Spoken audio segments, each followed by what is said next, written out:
Hello, and welcome to a special Halloween book review with Brimbank Libraries. Today I'm going to be talking about Stephen King's It, a classic of the horror genre that has nearly as many scares in it as it has pages. And as you can see, it has a lot of pages, over 1,000 I'm pretty sure. Now, you may have heard of it. It's been filmed a couple of times as miniseries, as movies. It's pretty much seeped through popular culture, and there's a good reason for that. This is, I think, probably the second best book, in my opinion, that Stephen King has ever written, and he's written some great stuff. I would rank The Shining as slightly above this, but otherwise it is right up there. And for pure chills per minute, it can't be beat. This is a book that I first read when I was 15, and if I could give you some advice, it would be don't do that. Don't read it when you're 15. Don't read it when you're a kid, because there's stuff in here that will stay with you for your entire life. There are scenes in here that still chill me now, 25 years later. I would recommend you'll be a little older when you first read this novel.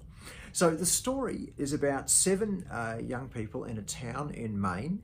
It starts in 1958. So the story is set, the story is set in two periods, 1958 and 1985. And it follows these seven young people in 1958 as they realize that children are going missing in their town.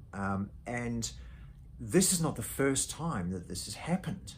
And as the story unfolds between 1958 and 1985, it becomes clear that every 30 years or so, some malevolent thing comes to the town and children disappear. And it's from this deeply chilling premise that a story unfolds that, well, I won't give you any spoilers because it's pretty cool. If a little scary, it'll certainly make the hairs on the back of your neck stand up. Another warning, if you're not a fan of clowns, probably not the book for you.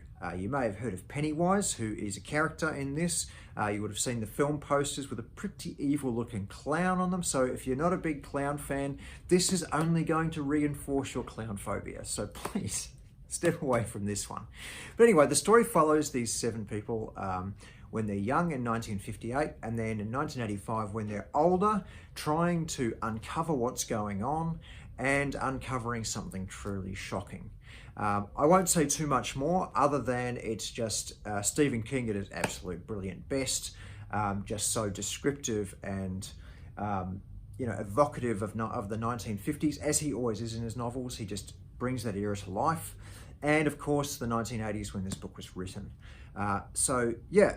It's a fantastic novel. We have copies of it that you can get through Brimbank Libraries, so if you'd like one, please get in touch. I recommend you don't read it at home by yourself at night because it's pretty scary, but I would love to hear how you go if you get a copy, and we would love to hear how many scares you get out of Stephen King's It.